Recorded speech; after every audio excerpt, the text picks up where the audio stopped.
ንጉዳይ ዓሰብ ዝሕግዝ ውሳነ ትውስነላ ኣብ ዝቐረበ እዋን ጉዳይ ወደብ ዓሰብ መንጎ ኤርትራን ኢትዮጵያን ዳግማይ ሓደ ካብቶም ቀድመ ዘራረብ ርእስታት ዝዋቀርና ኣፍሪካ ኮይኑ ዝጸንሐ ኮይኑ ይኹን እምበር እዚ ጉዳይ እዚ ናይ ኣሜሪካ ኢድ ምትእታው ነቲ ኩነታት ሓድሽ መልክዕ ሂብዎ ኣሎ ከምቲ ዝተፈላለዩ ምንጫት ዜናን ፖለቲካዊ ተንተንቲ ዝሕብርዎ ሰላም ከመይ ጽንሑ ክብራት ተኸታተልቲ ንኹልኹም ኤርትራውያን ተጋሩና ኣሕዋትና በብዘለኹም ሰላም ረሃዋን እንዳተመነኹልኹም ሎም ድማ ማሕበራዊ ሚድያ ክዘውሩ ካብ ዝውዕሉ ኣዝዮም መዘራርብቲ ዝነበሩ ህሉ ኩነታት ዜናታት ሒዘልኹም ቃሪብ ኣለኹ ክብራት ተኸታተልቲ ነቲ ቪድዮ ምጅማርኩም ግን ላይክን ሰብስክራይብን ምግባር ከይትርስዑ እዚ ብምባል ናብ ዝቕጽል መደብና ንቐጽል ሰበር መረጃ ተሰምቷል። ህወሓት አሁንም ወደ ዞብል ተራራ ላይ ከፍታ የተባለ እንግዲህ ወታደራዊ ሹማምንቶቹና ባለስልጣናቶቹን ትዕዛዝ ተቀብሎ ጉዞ መጀመሩ የተነገረ ሲሆን በዞብል ተራራ ላይ ጥቃት ፈጽማለሁ ቢልም ነገር ግን እንዳሰበው እንዳልሆነለትም ተሰምቷል። በትላንትናው ዕለት እንግዲህ በላይነሽ አመዴ በፈጸመቸው በርካታ የተባሉ ጥቃቶች ላይ በርካቶቹ ቆስለኞችና ሙታኖች ሲሆኑ በርካታ አስክሬኖች መገኘታቸውና ይህም ደግሞ የህወሓት ታጣቂዎች መሆናቸውን በዛሬው ዕለት በአይን እማኞች ተረጋግጧል።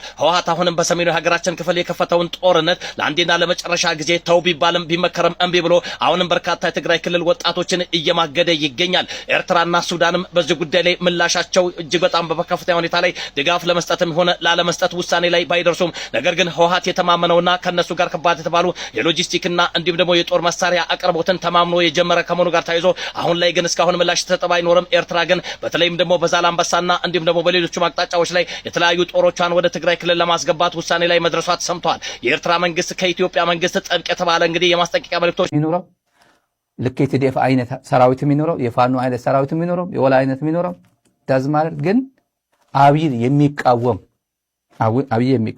በፖለቲካ በመሳሪያም የታጠቁ ኃይሎች አሁን ዩኒፋይድ ሆኖ ወዴት እየመጡ እንዳለ በቅርቡ በዚህ አጋጣሚ በቅርቡ ቀኑ አልነግራችሁም ግን በቅርቡ ነው አሁን ቀኑ ራሱ ተወስኗል።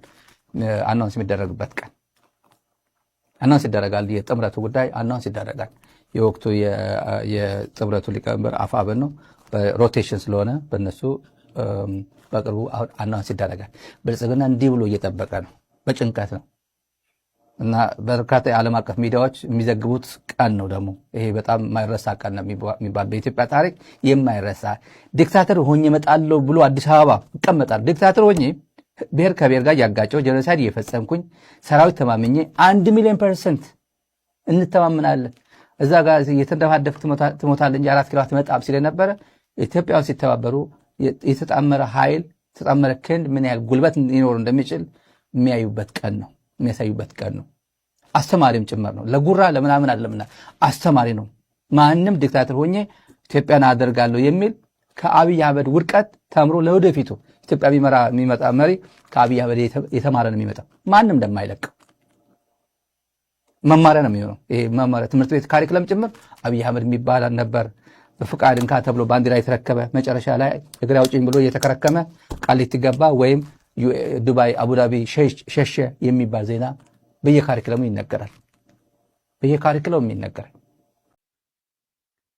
ዲፕሎማሲ ዓለም ግን ስለተጸበና ተጸቢኹም ይኹም ይብለና ተጸቢና ኢና ኢልና እንተ ዘይነገርና ሰውን ብልክን ከለለን ሕዚ ሚድያታትና ብፍሬም ተገይረ ነው ሰራዊትና እንታይ ከም ዝምልሰሉለት ዝኸድ ዘሎ ዕሱብ ፀላእ ንፈልጦ ኢና።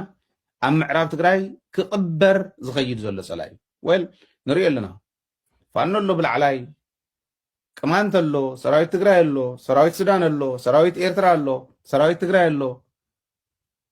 ኦኬ ስለዚ ኣብ ማእኸል ኣትዩ እዚ ኩሉ ሰራዊት ዝእትዎ ዘሎ ሳንዱች እንተገይረ እሞ ሳንዱች ኮይኑ ዝተርፍ እዩ። ስለ ወዲ ሰብ ምንም ሃየንታ ዘይብሉ ክሓስብ ዘይኽእል ፀላኢ ይእትዎ ኣሎ። ንምዕራብ ትግራይ ይኣቱ ኣሎ፣ ናብ ካልእ እውን ይኣቱ ኣሎ። ትግራይ ናይ ምኽባብ ድሌቶም ግብረ እከኦም ኣቋሪፀ ይፈልጥን ምስ ግዜ ምልውዋጥ ተለዋዊጡ ዘይፈልጥ ድሌት እንተሃልዩ ትግራይ ናይ ምጥፋእን ናይ ምኽባብን እዩ። ናቆረፅዋ እዮም መፅኦም በብግዚኡ። ስለዚ ዝኾን ዘሎ ሕዚ እውን ንምዕራብ ትግራይ ምእታዎም ሓድሽ ኣይኮነን ንዓይ ትድልየቶም ንስ እዩ። ትድልየቶም ትግራይ ምጥፋእ እዩ። ትግራይ ከዓ ሓድነት ኣፅኒዓ ምቅላስ እዩ ዘለዋ መማረፂ ኢለ ዝኣምን። ኣብዚዩ ምናልባሽ ንኢትዮጵያ ሒዞም ናይ ኢትዮጵያ ዓቕሚ ሒዞም ናብ ትግራይ ኣትዮም ትግራይ እያ ክመርሑ መንግስቲ እያ ክግልብጡ ኣብ ጎኒ ኢትዮጵያ ኢና ኢሎም ናይ ኢትዮጵያ ከላሽን ኣልዒሎም ምስ ኢትዮጵያ ተሰሊፎም ናይ ኢትዮጵያ ሰራዊት ኣዚዞም ምስ ኢትዮጵያ ተሰሊፎም ዝመፁ ዘለዉ ተጋሩ ፅባሕ ንስኹም ይግበረና እያ ተብል صباح نسخم يجبرنا يرداني حوحات بقى رحن كيولنا يخون دحن قال إن دولت كاريتيا إمانو نصباح كومون دولت انتخيد حوحات يتمرحن تقراي حوحات زل العالم يتمرحن تقراي كالي تحز ولا زل خزر الداء مرح غمسي وي حوحاتون اتون فلت حوحات تان فلت حوحات رهرهتي بقول دحاني قرت اكبر لهم እንዳተባህለ ናይ ባዕላውን ተይተረፈተም ኮልዕዋ ተዳልዮም ዝነበሩ ምስን ጌታቸው ይቅርታ ግበርሎም ተባሂል ይቅርታ ይላእትያ መይሳ ካልኣይ ትብላዕ ዘላት ናይ ዓድዋ ናይ ኣክሱም ናይ ገለ ነልዕሎ ይቅርታ ተገበረሎም እዮም እታ ኸምኡ ዝበለት ብልውህና ንፅድቂ ናይ ፖለቲካ ዲ ናይ ሃይማኖታዊ ስራሕ ዘይፍለጥ ዓይነት ውሳነ እናወሰነት ትኸይድ ሕወሓት ኣይክትኮንን ፅባሕ ንጎ ሕወሓት እውን ክትቅየር እያ ሕወሓት እውን ዘለዓለም ይኮነት እንትመርሕ ሕዚ ሕወሓት ክትመርሕ ይትኽእልን ኢለ ናይ ሕወሓትና ተቃወምኮ ይኮነን እቲ ዋና እቲ ሕዚ ዝኒሄ መሪሕነት ወይቲ ዝነበረ መሪሕነት ከምኡ ኢሉ ዝቕፅለ ኣይኮነን ባንዳ ኣብ ናይ ባንዳ ሰፈር ዝቕመጠሉ ዝነብረሉ ግዜ እዩ ዝመስል ሎሚ ከብድኻ እንዳመላእኻ كلاشن العلكان ኣብ ትግራይ ገጽ እናተኮስካ ትግራይ ኣነ ኣብዚ እዋን እዚ ነዞም ንፍትሕን መሰልን ዝቃለሱ ዘለዉ ተጋሩ እንተላይ ናቶም ኣክቲቪስት ኮይነ ኣብ ጎኒ ውፁእ ህዝቢ ትግራይ ደው እንተበልኩ መን ተጋጊኻ ይብለኒ ፌደራልን ሕወሓትን ኣብ ዝመጽእ ሰሙን ኣብ ናይሮቢ ኬንያ ዳግም ንምዝራብ ቆጽሮ ከም ዝሓዙ ተገሊጾም መንግስቲ ፌደራል ብዶክተር ደብረጽዮን ዝምራሕ ናይ ሕወሓት ክንፊ ኣብ ዝመጽእ ሰሙን ኣብ ናይሮቢ ኬንያ ዳግም ንምዝራብን ንምድርዳርን ቆጽሮ ሒዞም ከም ዘለዉ ተፈሊጦም እቲ ዘተ በኦሉሴጉን ኦባሳንጆ ዊልያም ሩቶን ኡሁሩ ኬንያታን ፎምዚን ሞላምቦ ንጉካን ናይ ኣሜሪካ ፍሉይ ልኡኽ ምብራቕ ኣፍሪካ ማይክ ሃመርን ዝምራሕ እዮም ካብ ዲፕሎማስያዊ ፍልፍላት ወፁ ዘለዉ ሓበሬታታት ከም ዝሕብርዎ መንግስቲ ፌደራል ኢትዮጵያን ብዶክተር ደብረጽዮን ዝምራሕ ናይ ሕወሓት ክንፍን ኣብ ዝመጽእ መጀመርያ ደረጃ እቲ ኩናት ኣብ ከባቢ ቆቦን ገለን ዝተፈተነ ኩናት ኣሎ ኣብዚ ሚድያ ክሪኦ ከለኹ ካልእ ተኣምራት እዮም ገይሮም ኣብቲ ሚድያ ብፍላይ ሓይልታት ጥምረት ዝበሃሉ ጌጋ ርዲኢት ከይተወስድዎ ሓይልታት ጥምረት ዝበሃሉ ተፈጢሮም ኣለዉ ሓይልታት ጥምረት ዝበሃሉ ኣለዉ ጽምዶ ከዓ ዝበሃል ኣለዎ እቲ ሓደ ወገን ስለዚ ጽምዶን ሓይልታት ጥምረትን ክልተ ተፈላለዩ እዮም ወላታ ኣጀንዳ ዝተፈላለዩ እዩ ጽምዶ መንጎ ህዝቢ ትግራይን ህዝቢ ኤርትራን ዝተገበረ ኩልና ንፈልጦ እዩ ተመሊሰ ክዛረባ ይደሊ ግን ሓይልታት ጥምረት ዝበሃሉ ከዓኒ ሓድሽ ግንባር ተፈጢሩ ሓድሽ ግንባር ናይ ኣምሓራ ሓይልታት ናይ ትግራይ ሓይልታት ከምኡን ኣብ ኦሮሞ ዘሎ ናይ ኦላን ናይ ካልኦትን ሓይልታት ኣብ ሓደ ግንባር ዘምፀ ፀረቲ ብልጽግና ዝግበር ዘሎ ወታደራዊ ግጥማት እዩ ስለዚ ፕራክቲካል እንታይ እዩ እዚ ናይ ብልጽግና ናይ ፋኖ ብፍላይ ምስ ናይ ትግራይ ሓይልታት ፀሚዶም ጽቡቕ ወታደራዊ ውፅኢት የምፅለው ነዚ ወታደራዊ ውፅኢት ድመጽእ ዘሎ ምዕባለታት ግን ብኻልእ ናይ ፕሮፓጋንዳ ሃልኪ ብልጽግና ብዝሰደዶም ሰራዊት ናይ ሚድያ ገይሩ እቶም ናይ ጥምረት ሓይልታት ሱድ ብሎም ናይ TDF ገለመለ ሓይልታት ተደምሲሶም ተቐቲሎም ተጨፍጭፎም ድብል ናይ ቀደም ስእልታት ከይተረፈ እንዳምፁ ነቲ ናይ ሚድያ ሸፈነ በዓለቕ ክመልእዎ ደሊለው ኣብ ባይታ ዝግበር ዘሎ ሓቂ ግን ካልእ እዩ ሓይልታት ናይ ብልጽግና ካብቲ ቦታ ተደፊኦም ናብ ወልድያ ገጾም ከም ዝሃደሙ ሓበሬታ ኣሎ ስለዚ ኣብቲ ስትራቴጂካዊ ቦታታት በዓል ቆቦም ካልኦትን ኣብቲ ከባቢ ዘሎ ዝግበር ዘሎ ኩናት ብዓወት ናይ ቶም ሓይልታት ጥምረት እዩ ዝካየድ ዘሎ እዚኣ ከም ሓበሬታ ክትፈልጥዋ ማለት እዩ እዚ ካብኡ ድመፀና ሓበሬታ እዩ ካብ ትግራይ ዝረኸብኩ ሓበሬታ እዩ ስለዚ ኣብ ፅቡቅ ኩነታት ከይድ ኣሎ ብልጽግና 2-3 ግዜ ፈቲኑ ነይሩ በቶም ዓምባኻት ሰራዊቱ ገይሩ ከድምዑ ግን ኣይከኣሉን ኣደዳ መቁሰልትን ሞትን ኮይኖም ንድሕሪት ከም ዝመለሱ ኮይኖም ኣለዉ ብልጽግና ኣብታ ናይ ዝዕበየላ ዝነበረት ዘመናዊ ፅዋር ኣለና ድሮን ኣለና ገለ ምባል ኣብኡ ብዙሕ ፈተነታት ገይሩ ግን ከዓኒ ኣዝዩ ዘመናዊ ዝኾነ ፀረ ድሮንን ካልእን ወታደራዊ ዕጥቅታት ዓጢቑ ዘሎ ሓይልታት ጥምረት ድማ ፅቡቅ ገይሩ የለሃየሎ ማለት እዩ ስማዕ ኣለኹ ዶ ድምፀይ ፅቡቅ ኩሉ ተስፋ ገብር ሰምዑነኹም ዘለኹም ተስፋ ገብር ካልእ ሓበሬታ ከምቲ ዘብሄረ ትግራይ ካብ ኣዲስ ኣበባ ዝሰደደለይ 9 ካብ ኣውሮጳን ሰሜን ኣሜሪካን ዝመፁ ናይ ኤርትራ ተቃወምቲ ኢና ባህል በህዝብ መካከል ጠብ የለም። በህዝብ መካከል ግጭት የለም። የግጭቱም የጠቡም ምንጭ ልሂቁ ነው። ህዝቡ ከተባበረ የሁሉንም ሀገር ልሂቅ አደብ ሊያስገዛው ይችላል። ይሄ የአንድ ሀገር ብቻ አይደለም። የጠቅላላ ቀጠናው ሰላም፣ የጠቅላላው ቀጠና ብልጽግና፣ የጠቅላላው ቀጠና መረጋጋት ትልቅ ጉልበት መሆን የሚችል ነው። ኢትዮጵያ አሁን ባለችበት ሁኔታ ወደ ለውጥ እያመራች ነው። በኢትዮጵያ ያለ ግፈኛ አምባገነን ዘራፊ አገዛዝ የራሱን አገር ብቻ አይደለም ከራሱ አገር አልፎ ቀጠናውን እያናጋ ያለ በተላላኪነት የሚሰራ አገዛዝ በአጭር ጊዜ ውስጥ መውደቁ አይቀርም። በሚወድቅበት ሰዓት ላይ በቦታው የሚተካው ኃይል ምን አይነት ይሆናል የሚለው ነው አሁን እኛ ሊያሳስበን የሚገባን እንጂ የኢትዮጵያ ግፈኛ አገዛዝ መውደቁ በአጭር ጊዜ ውስጥ እንደማይቀር እርግጠኛ ሆነ። የሚመጣው ኃይል የጽምዶን ሐሳብ የገዛ ህዝብን በማሳተፍ ሰላም ለማስፈን የፈቀደ ህዝብን በማሳተፍ ብልጽግና ለማምጣት የፈቀደ ህዝብን በማሳተፍ ፍትህ ማስፈን የፈለገ ካልሆነ ዞረን እንደገና ሌላ አዙሪት የቀጠና ቀውስ የአገር ቀውስ ውስጥ መውደቃችን አይቀርም። ጽምዶ ለአዲሱ ለውጥ አምጪዎች የሚያበረክተው ትልቅ ሐሳብ አስተዋጽኦ አለ። የራሳችሁን ጥቅም፣ የራሳችሁን ፍላጎት፣ የራሳችሁን ስልጣን ወደ ጎን አስቀምጣችሁ ምንም ጠብ የሌለውን የሁሉም የራሱ የኢትዮጵያ ውስጥ ያለውን ህዝብም ከቀጠናው ያለውን ህዝብ አንድ አድርጎ ወደ ሰላም፣ ወደ ብልጽግና፣ ወደ ፍትህ የሚወስድ የውጭ ተላላኪነትና ጣልቃ ገብነትን የሚያስቆም ሁሉን ነገራችን ራሳችን በራሳችን የምንፈታበትን ነፃነት የሚያጎናጽፍ ነገር ለማድረግ መስራት ይኖርባቸዋል።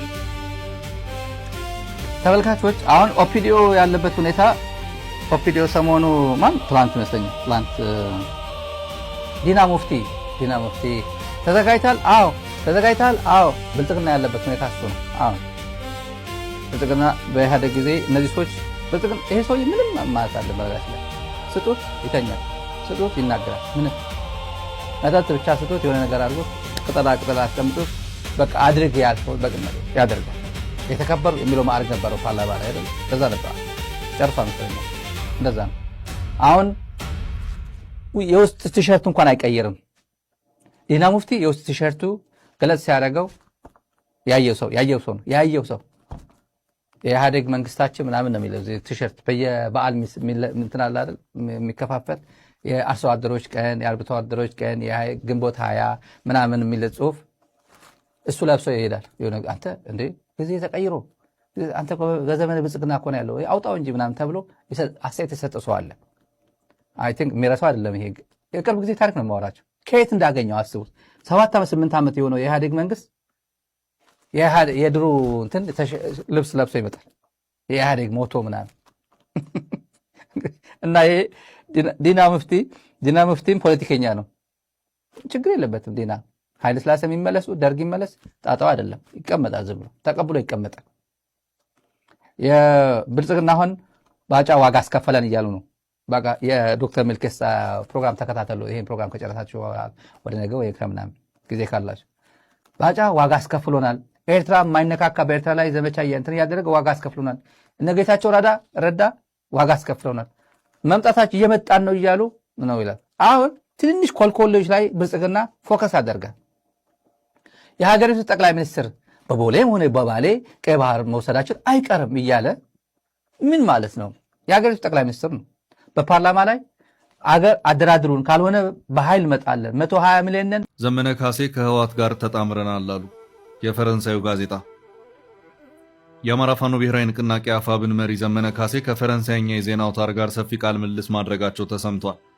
ጋዜጣው ይፋ ባደረገው መረጃ የፋኖ አመራር ዘመነ ካሴ ከህወሓት ጋር ጥምረት መፈጠሩን መግለጻቸውን አስነብቧል።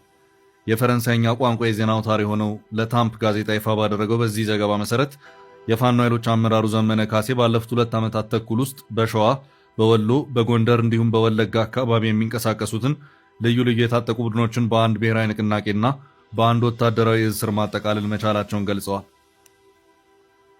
ጋዜጣው ባወጣው መረጃ ላይ የፋኖ መሪው አዲስ ስምምነት መፍጠራቸውን እንደተናገሩ ቢገልጽም ከአማራ ፋኖ ብሔራዊ ንቅናቄ በኩል ይሄ ዜና እስከተጠናቀረበት ሰዓት ድረስ በይፋ የተሰጠ ማረጋገጫ ወይም ማስተባበያ የለም።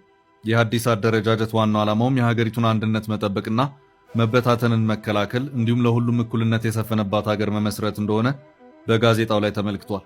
በዚህ በሰፊው በተሰራጨው የጋዜጣው ቃለ ምልልስ ዘገባ ላይ የፋኖ መሪ ዘመነ ካሴ በተለይ ከህወሓት ታጣቂ ኃይሎች ጋር ሊደረግ ስለሚችል ጥምረት ተጠይቀው ከትግራይ ኃይሎች ጋር ውይይት መደረጉንና የጋራ ስምምነት ላይ መደረሱን እንደተናገሩ ሚዲያው አስፍሯል።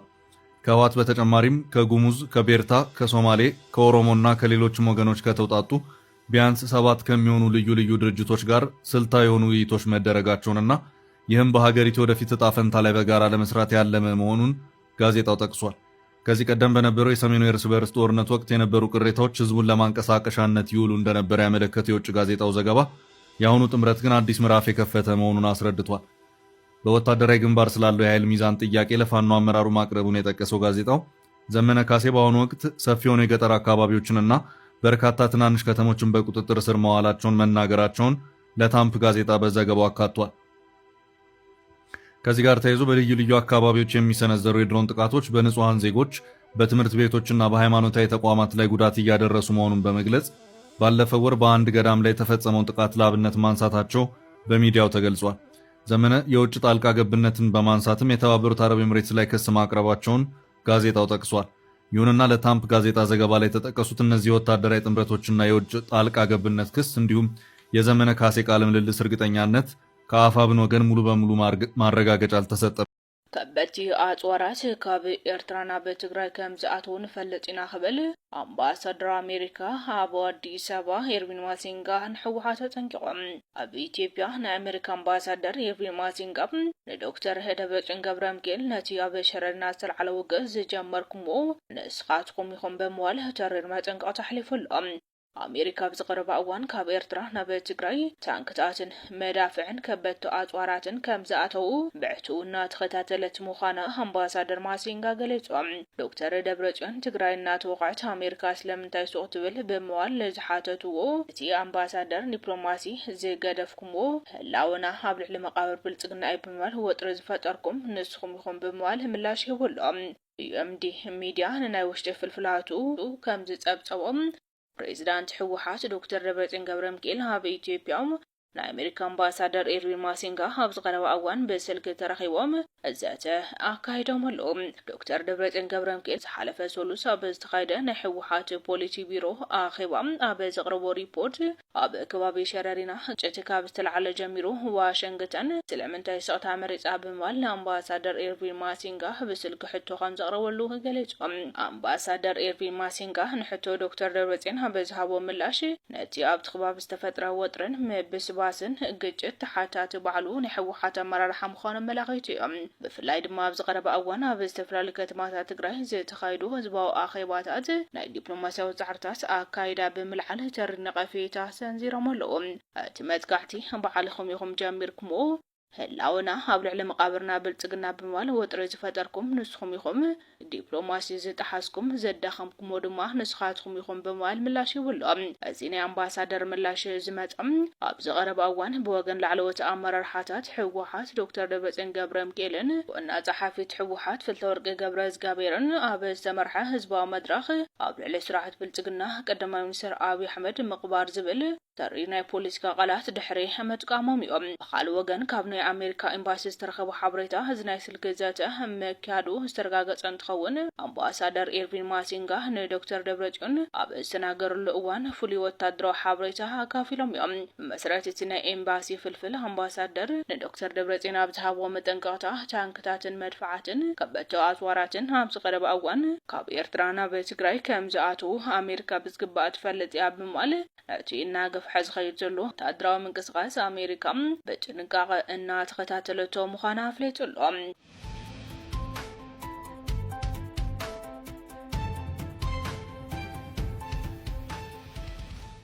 ኣብ መንጎ كان ጉዳይ ዓሰብ ዝሕግዝ ውሳነ ትውስነላ ኣብ ዝቀረበ እዋን ጉዳይ ወደብ ዓሰብ መንጎ ኤርትራን ኢትዮጵያን ዳግማይ ሓደ ካብቶም ቀድመ ዘራረብ ርእስታት ዘዋቀርና አፍሪካ ኮይኑ ዝጸንሐ ኮይኑ ይኹን በረብ ጉዳይ ዝናይ ኣሜሪካ ኢድ ምትእታው ነቲ ኩነታት ሓድሽ መልክዕ ሂብወሎ ከምቲ ዝተፈላለዩ ምንጫት ዜናን ፖለቲካዊ ተንተንቲ ዝሕብርዎ መንግስቲ ኣሜሪካ ንቀዳማይ ሚኒስትር ኢትዮጵያ አብይ አሕመድ ብዛዕባ ዓሰብ ምዝራብ ከቋርጥ ተሪ መጠንቀቅታ ሓሊፈሎ ኣሜሪካ ኢትዮጵያ ናብ ቀይሕ ባሕር ንምብጻሕ ተካይደ ዘላ ናይ ሓይሊ ስጉምቲ ይኹን ናይ ቃላት ምፍራ ነቲ ድሮ ተባላሽ ዘለው ዘዋው ምርጋ ናብ ዝኸፈ ኩነታት ከይሰዋግሮ ድማ ኣሜሪካ ተጥንቅቕ ቀይሕ ባሕር ንዓለማዊ ንግዲ أزي وسانة سلازخانة عبد خباب زل عزخانة عينه تدرى وجت نتغمي أمريكا مشاركة دم زهسيو دحرته وسيمين إثيوبيا نورقينات أمريكا خالة حدش كناتهم مونجي إرتران إثيوبيا كلها عليه تدلن زد ما نتنساخت قاطرة تدلي جيوبوليتيكا وروح حد ما حدا جازو دغيو تنتن تخمز حبروا منجستي إثيوبيا وداي عصبناتنا أيزو المزمور زك على حزلو نهزبي إثيوبيا خاوت زقات مزلو وشتاو سجمات حترات مجون كتا وركات أغالو نمتمزاج تكمل زل استراتيجيو أمريكا دم نزمي لازم مردا نت أجندة دويو زول تقدر ما تقبر الله إرترا بوغنا قداي ودب عسب زتدمدم بنايل الأونات قداي مهانن بزيكا سلماو نقداو زبناتات زخون عينتنا حيل من زعفتنا تقبلنت كم زيولن بترقاقا مختقلت دماتاني حيا أمريكا وكرنا أفريكا دلو أسرات تلتلهم زبلنا يوم فيديوهات نزي مسنيرهم دحر دعت فيديو فوتهم ولايك سبسكرايب مقبال كي ترسعوا زمبال واتصال فيديوز كان رغب سلام